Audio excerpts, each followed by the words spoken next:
There's strategic positioning, and there's also strategic planning. So as we turn our attention to planning, we're going to introduce its importance, we're going to talk about the nature of it, and we're also going to explore how it can work for entrepreneurs in your advantage. So strategic planning is thinking more about the long game, the long-range goals that you have for you and for your venture.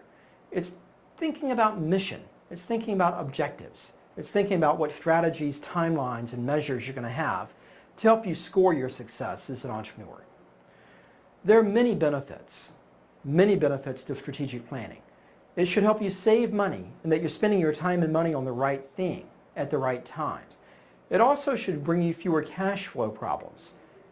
It should help you make decisions better because you've thought about them in advance. It should help you resource allocate more effectively. It should improve your competitive position. You can have and work with information in a more timely and faster factor because you've already thought about it. You can also make more accurate forecasts and reduce uncertainty. So tremendous advantages to strategic planning. When we think about the basic steps in strategic planning, we want to examine a variety of things. We want to examine strengths and weaknesses and opportunities and threats. We want to think about the long-range game. It requires some attention to the short range as well, but our mission and our objectives are certainly at the core of that. We also want to think about how we implement that, through what programs and what procedures, how do we measure our success, and how do we follow up for continuous improvement. There are a few fatal mistakes. One is certainly misunderstanding the opportunity. So we need to do our research. Another is that we have no real advantage. We're kind of a Me Too product. Another is that we're pursuing a position that's unattainable or that we are going to compromise our strategy.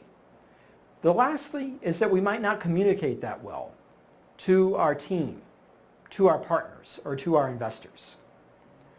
So when we're going to implement this plan, the advantages of a milestone planning process is that it helps us break that down by year, by quarter, by month, perhaps even by week of what's it going to take to get to that ultimate goal. So we have logical and practical milestones that are quantified and time-stamped. This helps us avoid costly mistakes and getting too far off the track or chasing opportunities that may be misaligned with our vision. It also is the methodology for replanning and understanding what happened, why it happened, and what we can do better next time. Without strategic planning, we may spend our time doing the wrong thing. We may spend efforts on things that we don't have the knowledge or the expertise in, and we may incur time and cost on doing that. So in summary, when we think about strategic planning, it requires some near-term commitment. It's not easy in the context of time. It takes some time, but it's for a long-term benefit.